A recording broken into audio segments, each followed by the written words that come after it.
Like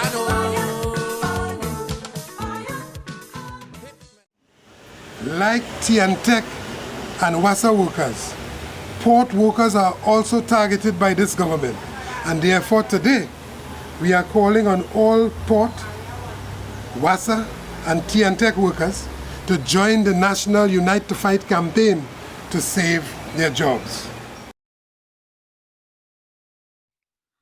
Good day, Trinidad and Tobago. I am Ozzi Warwick, General Secretary of the Joint Trade Union Movement and Chief Education and Research Officer of the Oilfield Workers Trade Union. You would have heard another excerpt from the Labor Day feature address delivered by the President of JTUM, Comrade Ansel Roger, as part of the Unite to Fight campaign by the Trade Union Movement of Trinidad and Tobago. That address, as you are quite aware, dealt with a wide range of issues. And you just heard him address the workers of the Port of Spain, WASA, and TNTEC. We also saw that there was this memo that was circulating concerning the privatization of the Port of Spain. In fact, the government would have mentioned this privatization effort about 2 budgets ago. Well, we have with us Comrade Michael Annisette. He's the president of the Seamen and Waterfront Workers Trade Union, and he's also the General Secretary of the National Trade Union Center. And he would have been speaking out on this issue of the privatization of the Port of Spain, the treatment of this whole restructuring exercise at WASA. And so we have him here this evening to elaborate a little bit more for Trinidad and Tobago, because as you know, this is also about education. It's about being given the correct information so that we as a people, we as a country can have a greater understanding as to what is happening with our national patrimony, what is happening with the various state enterprises, what is happening with a critical part of our economy, which is the port. And so, Comrade Annisette, good day and welcome. Yeah, pleasant day to all my brothers, sisters, and Trinidad and Tobago. Pleasant day. Great.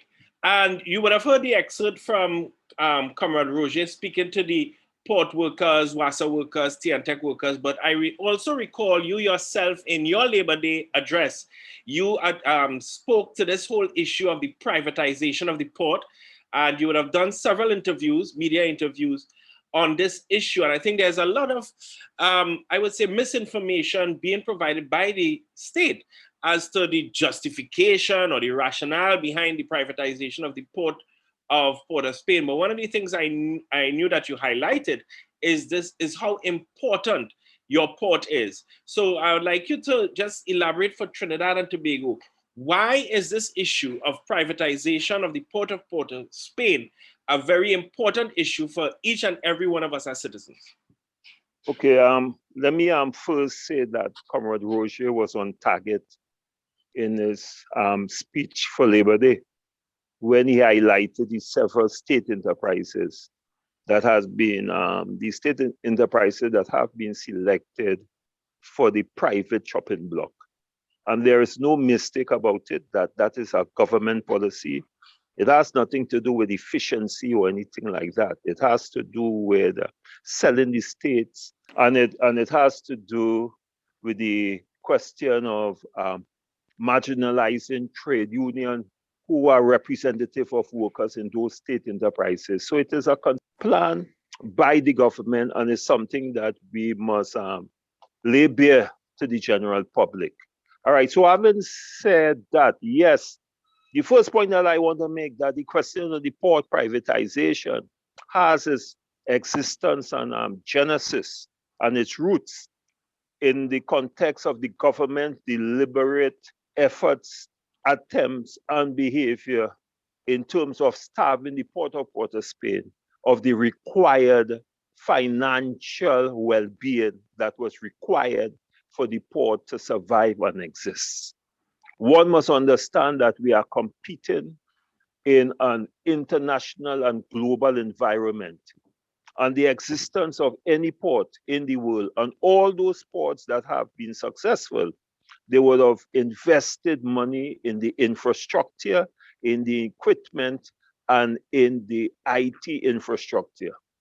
The Port of Spain, through the minister and the government, they have failed miserably, and they have fell down on their responsibility of injecting the kind of capital that is necessary to make the port competitive.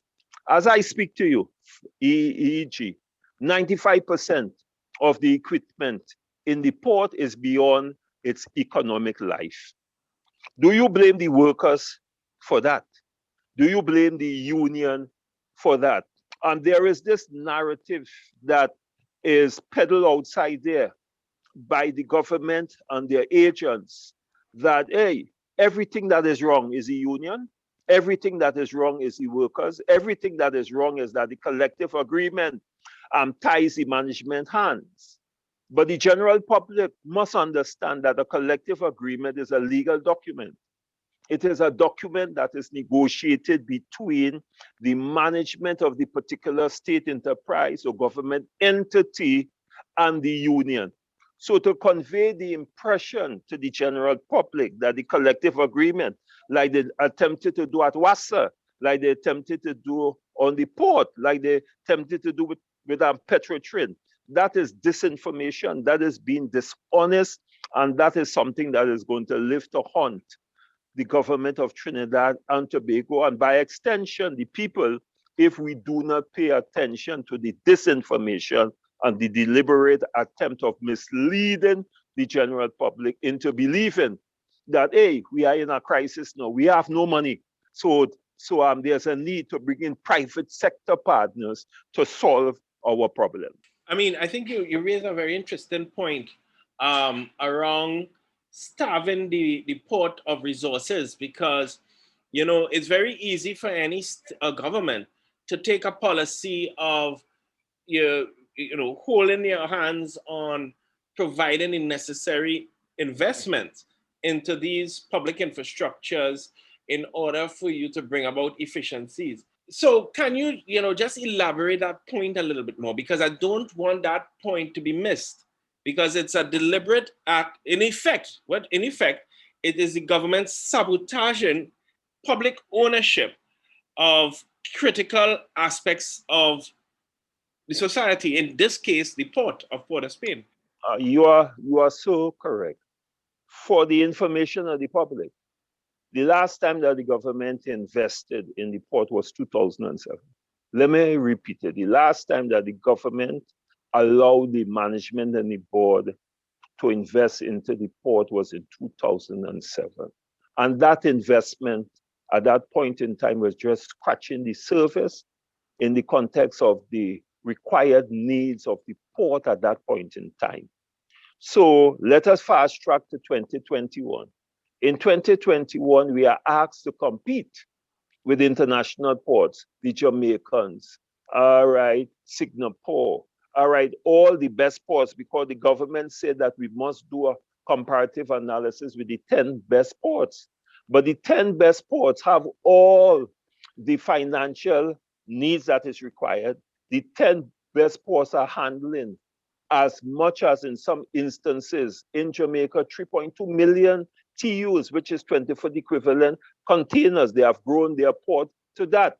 In Singapore, we're talking about millions into the 15. And while I speak to you, Singapore is now investing further to expand their ports, and all the ports within the world, the ports who are successful and who are conscious about the need of the port to survive, that there's a need for capital investment, would have invested. Let me make another example for the general public. The government knew that the Panama Canal was going to open, and as a consequence of the widening of the Panama Canal, that the vessels would have been much bigger, and there was a need to dredge the port in order to accommodate those types of vessels and those size of vessels. To date, as I speak to you, the government have failed to do the dredging. As a matter of fact, when the union, through me as the president, warned the government of the dire consequences of not dredging the port, I was told, and the union was told in a public domain by an interview on 95.5 by the Honorable Prime Minister, that the union, and Michael and Annisette wanted the government to spend $50 billion for a single shipping line, which was misleading, because as I speak to you, the very government now is seeking to have monies invested by the very private sector to dredge the very said port that we were saying that require dredging if we have to compete almost 6 years ago. So one must understand the narrative and the deliberate attempts by the government. What is a port? What is a port? The port is the economic arteries of any country. Without a properly run port, goods and services are going to skyrocket. You will get difficulties in getting your goods and service. Singapore, what is the size of Singapore? How come Singapore, who is almost the size of Trinidad or equal to the size of Trinidad? Yes, they have about 4 million people, but Singapore was able to develop a port that is now the second largest port in the world. How do you justify that in the context of what the government is saying? And don't tell me that the government didn't have any money, because one knows from the 1960s right up until we had the oil crisis or the financial crisis that the government was making money through oil and gas, right? The issue is, what was the priority of the government at that time? The port wasn't important. All the studies, and I have all, I can show you 5 studies that would have demonstrated that Trinidad and Tobago is geographically located. It is behind the hurricane belt. And therefore, we must do what they call a transshipment hub, thereby growing the growth of goods and the port viability. But in order to do that, you have to invest, and the government failed to invest. The final point that I want to make, so that there will be no doubt in anybody's minds whatsoever, that the port falls under the Minister of Work and Transport. The port is a creature by law, is an act, all right, that puts the port under the Minister of Finance. In other words, just like WASA, it's a government entity. And the issue of the freedom of the management and the issue of the freedom of the board to make commercialized decisions falls by the wayside, simply because the government dictates what kinds of decision is taken on the port. And we are seeing the consequences of the decision that has been taken.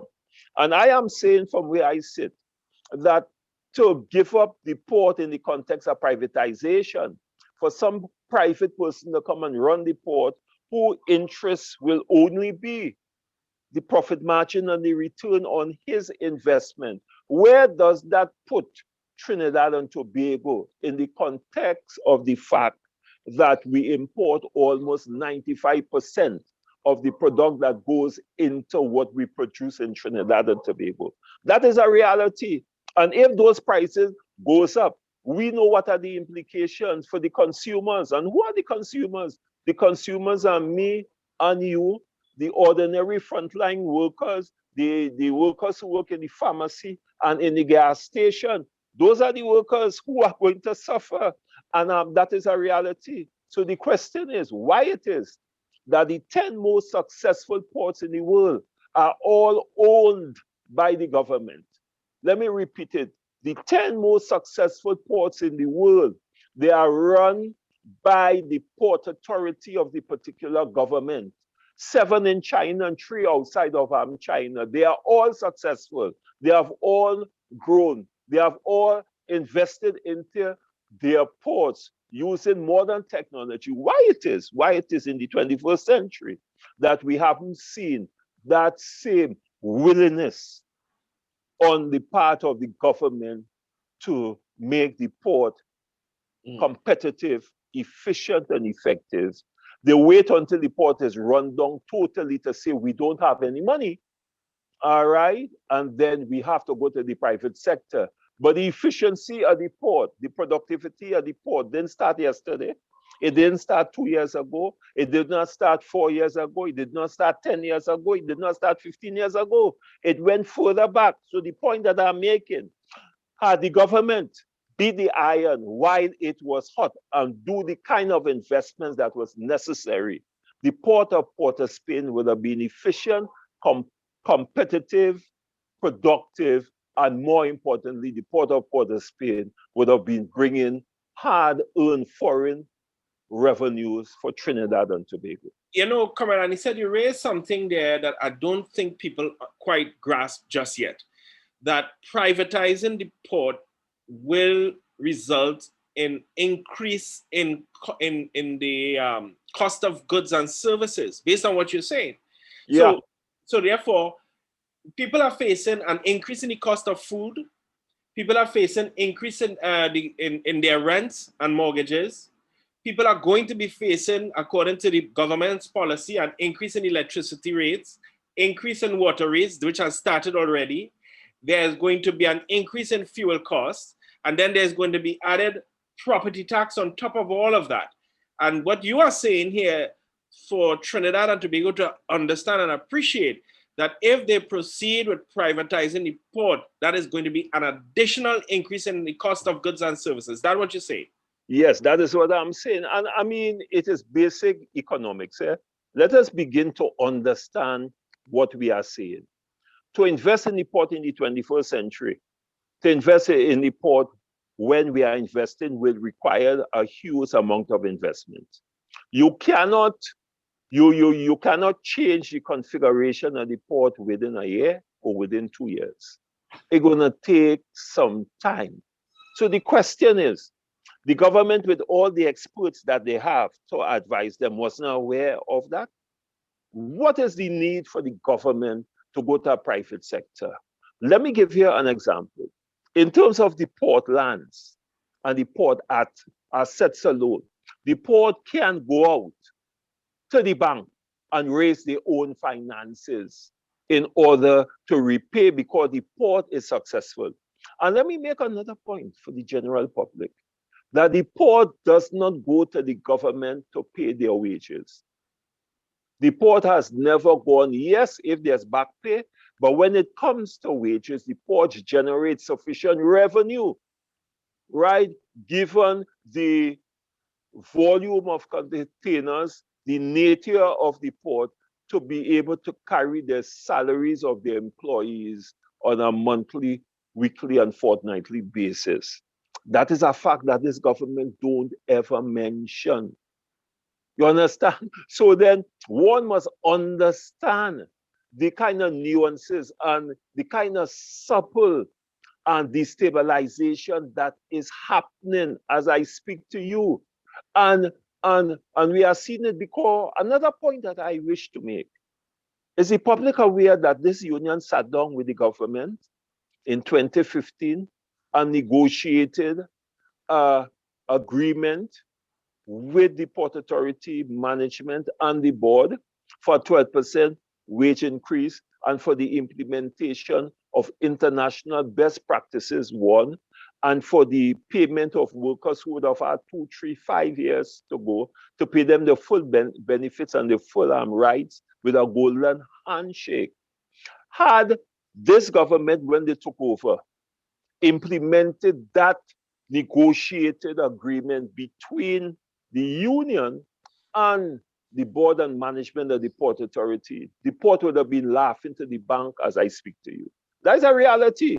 And the question that you will ask, why it is that a union will sit down, negotiate with our management, and put in place international best practice, restructure the gang sizes to make it competitive with what is happening in the international market, to talk about productivity levels in the context of 35 moves per hour, all the international best practice that are required. We sat down and we negotiated. We negotiated a 24/7 on the port so that you can come to the port any hour and work. And as I speak to you, the reality is that if you work Saturday and Sunday, it's overtime. The shippers don't pay it. It's the port has to pay that overtime from the monies that they raise. That is a reality. And the question the general public must ask themselves, why it is that this government failed to do the investment in a port that is so critical to our economic development, as I say, is the economic artery. And why the very said government would have seen it fit to invest in Tobago on 2 ferries in millions of dollars, for 2 ferries, when it suits the government, right, for their own political agendas. They don't mind spending the billions of dollars to buy ferries for Tobago. But when it comes to the Port of Spain, which affects the East-West corridor, because who are employed on the port is people from Tanapuna, people from the East-West corridor, people from Lavantil, people from Gonzales, people from Caranage. And you have to pay attention to those realities. And we must speak truth to power. We must not be afraid to call a spade a spade. That decision that was made, all right, by the government, and I have to ask myself, how come the government arrived at putting Minister Sinanan as the Minister of the Port and Works and Transport? You must ask yourself that question. And I'm just putting that outside in the public domain so that they can start to think. And the port started to go down, more so the ferry service, when the minister came on board. And let me make a final point. The very said government who talks about localization, are you aware that as I speak to you, because of the government investment of the 2 ferries, and let me make it clear to everybody here, the purchase of 2 ferries is not Dr. Rowley money, it's not the government money, it's not Dr. Sinan money, it's the people of Trinidad and Tobago money. So don't let nobody fool you. But the very said government says that they're going to get rid of the TNT Spirit. They're going to get rid of the TNT Express, which they would have sold already, notwithstanding advice from the government that you could have fixed it and it could have given you 5 years more could lie, so you wouldn't have to spend all that money on 2 new armed ferries. You know what the government did? The government bringing foreigners on foreign contracts to operate on the fast ferries, thereby denying our local qualified officers and ratings in the port job opportunities. As I speak to you, we are facing the question of retrenchment of these groups of people. And we have foreign people on the ferry, working on the ferry, getting paid in foreign currency.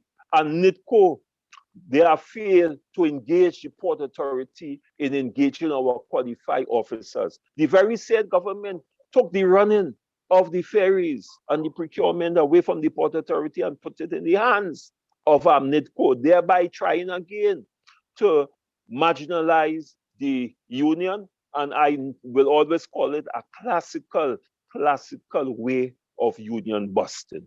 It's interesting because you would have mentioned that the union actually made recommendations and hammered out an agreement that would have seen the port become more efficient and profitable. And you also make a critical point that, listen, what is required is not privatizing the port, but really bringing in investments, which the port has the capacity to go out on the international market to raise its financing or raise the capital necessary to build up, actually, modernize its infrastructure, etc. I think what it probably would need only is a guarantee from the government, not a cent, but just a guarantee. And so, it shows that the actions of the government around this question of the Port of Spain is irrational. And when you see politicians or government acting irrationally, you have to really ask some deep questions as to what is behind this irrational behavior. Because it is not, and this is the point I think that you are stating quite clearly, it is not in the interest of the people of Trinidad and Tobago. Yeah, well, you see, from where I sit, I understand the irrationality. When you have a system that speaks to a particular outlook, where there is only political elites and business elites and financiers and friends of the political party must benefit, and they drives the process in terms of what to privatize and what not to privatize, what we will want to own and what we will not want to own. You understand?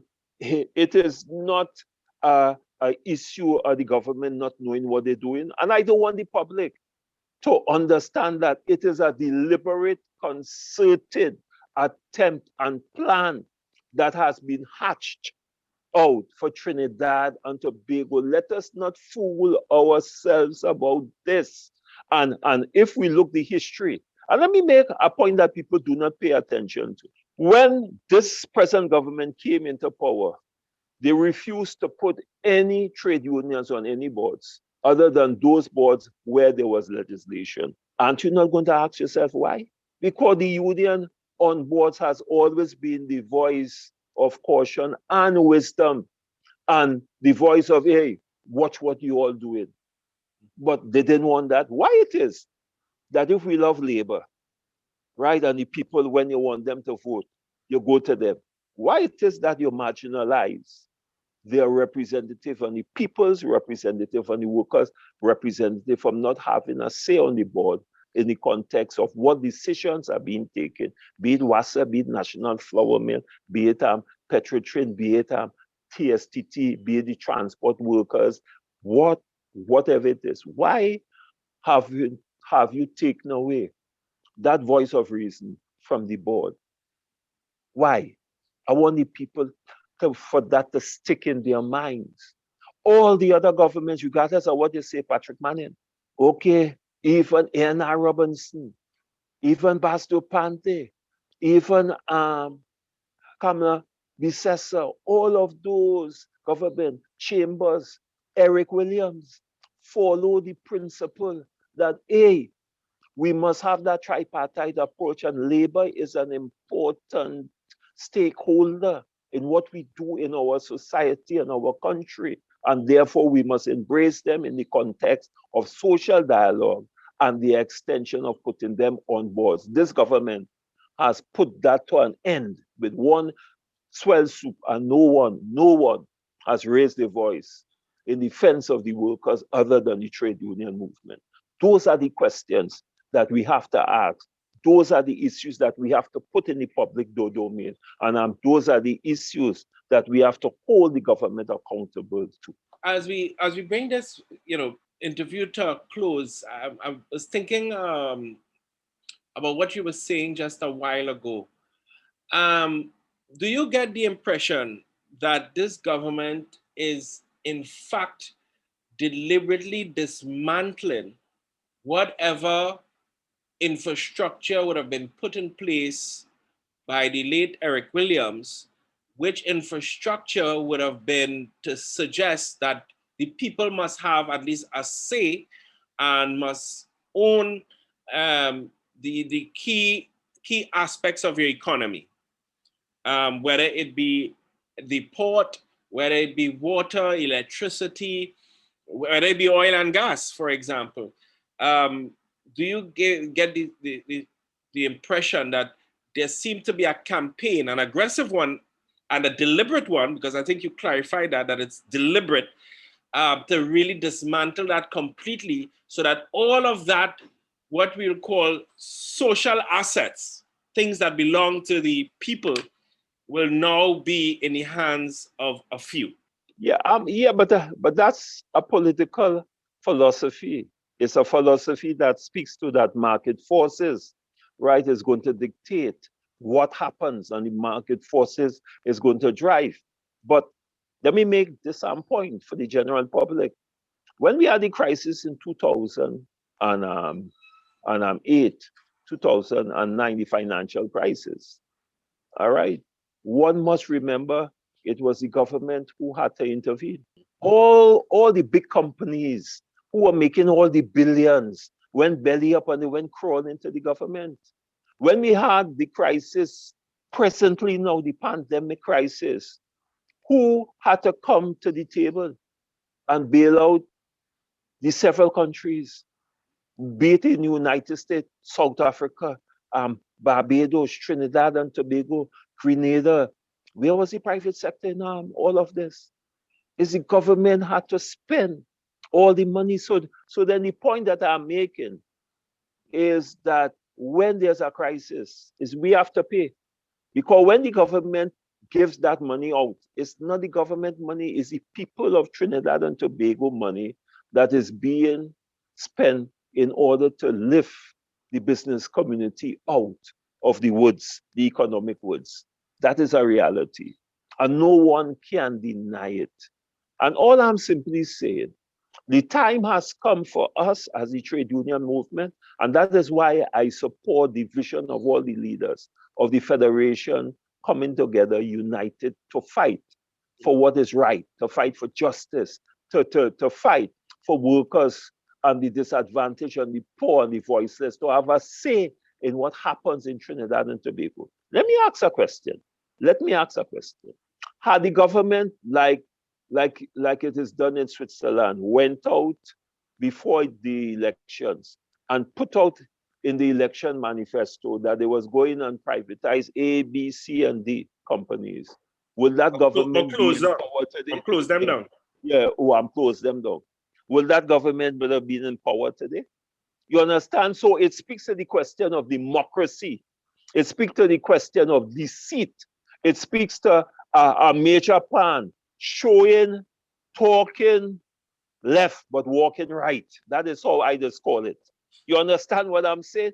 And we must pay attention to all these nuances and what is happening. In Singapore, the issue is corporatization. I was there for 3 weeks and I saw how it operates. The labor is involved in everything.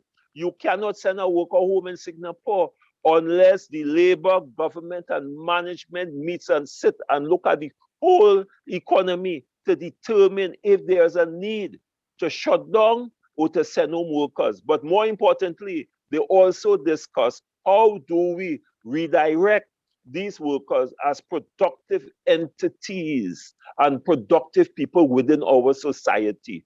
Do we see that in Trinidad and Tobago? Right, do we see that? I mean, let us start to get serious and let us not be fooled by, because I support this political party, whatever the leaders say or the ministers say, I have to support it. We are big. God has given us wisdom, understanding, and a mind to think for ourselves. Let us now start to think and ask the correct question and hold everybody accountable, be it the trade union movement, be it the business community, be it the government. But let us hold people accountable to the truth and to ethical behavior and to fundamental principles where the people of Trinidad and Tobago is placed first before any friends and 1% or 2% within our society. We cannot have a society when a certain group of people benefits and get all the contract, and you have about more than 98% of the population have to scramble for bread and butter. Yeah. That is not a democracy. That is not the kind of society that we want. That is not the kind of society that our foreparents, our past trade union leaders and politicians and progressive wanted for Trinidad and Tobago. We have the opportunity within the trade union movement to make that fundamental change and to go outside there and be that voice of reasoning, and the voice that will stand up for what is right, irrespective of the attacks that is placed upon us. Comrade Annisette, as we close, the three federations, as you mentioned, the National Trade Union Center, Federation of Independent Trade Unions and NGOs, and the Joint Trade Union Movement, have come together in a campaign, unite to fight for, of course, a better Trinidad and Tobago, unite to fight against injustice, unite to fight for a better quality of life for our citizens. In your last words here with us, why should Trinidad and Tobago, the people of Trinidad and Tobago, join with the workers, the members, and the trade union movement to unite to fight? All right. History is a lesson. And if you forget your history, you're going to live to regret it. All right, I'm putting it in my way. everything that the workers and some of the so-called professionals and those who believe they're high and mighty, everything came about through the struggles of the trade union movement and the labor leaders. The 8 hours, all right, the vacation leave, the sick leave, right? The government didn't come and say, hey, we love you and you vote for us. We're going to give you 14 days sick leave. The government didn't come and say, hey, Trinidad is making money. Look at the price of oil, and therefore we will give you a 20%. The government did not come and say, hey, listen. We're going to give you a health plan or retirement benefit plan because we love you.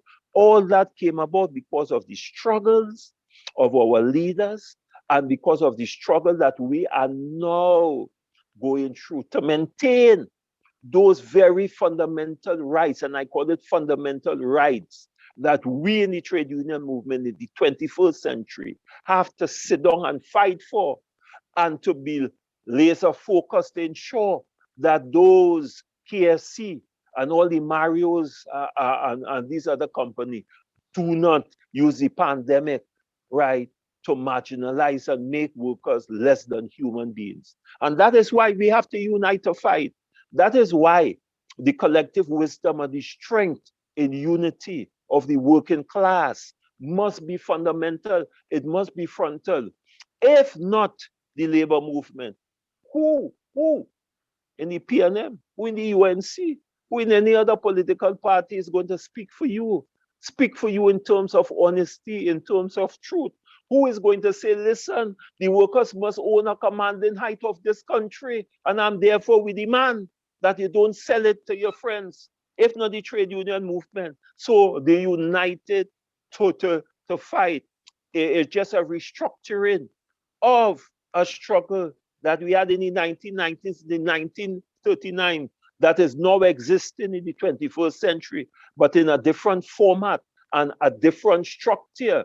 But the philosophy and the fight and the right to be treated with dignity and respect and as a human being still exists as we talk in the 21st century. So comrades, so brothers and sisters, this has nothing to do with politics. It has nothing to do with a political party. It has to do with the legacy that we will leave for our children. It has to do for building a better future for our children.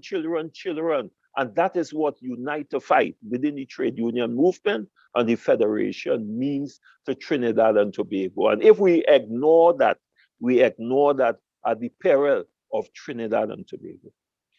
Thank you very much, Comrade Annisette.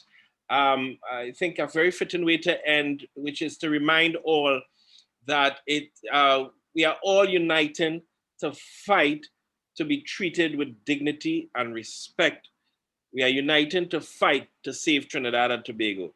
So that was Michael Annisette, the president of the Seamen and Waterfront Trade Union and General Secretary of the National Trade Union Center, speaking with us today as a follow-up to the Labor Day feature address by Comrade Roger, and also Comrade Anisette's address on Labor Day as well. So thank you, Comrade Annisette. Thank you, Trinidad and Tobago.